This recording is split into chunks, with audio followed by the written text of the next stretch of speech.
avions constaté des reculs, alors que nous devrions avancer, alors que la personne handicapée est un citoyen à part entière.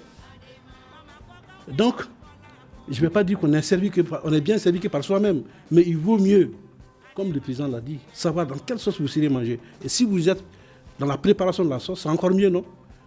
Voilà. Donc, je m'en vais vous lire rapidement 10 petits points que j'ai retenus sur le manifeste. Mais je vous jure que le manifeste vous sera remis par le président de la FEMA ou bien par Gouroumbou Moussa lui-même. Voilà ces quelques points que j'ai retenus. La mise en œuvre effective des 50 articles de la Convention internationale relative aux droits des personnes handicapées. Le recensement national des personnes en situation de handicap et la constitution d'une base de données concernant le handicap. On pourrait faire des commentaires sur tous ces points, mais je fais réserver des commentaires. L'adoption de la loi de protection sociale en faveur des personnes handicapées.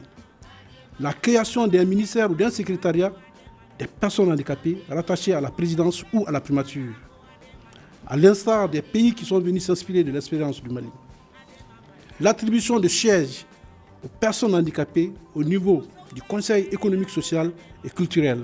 La construction de sièges, 10 sièges de la solidarité pour les fédérations régionales et les fédérations locales des associations de personnes handicapées.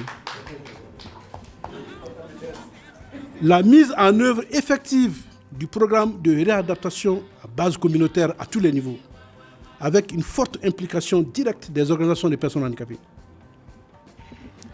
La construction, ça je l'ai dit, et le dernier point, la prise en compte des femmes handicapées dans les programmes de projets de développement.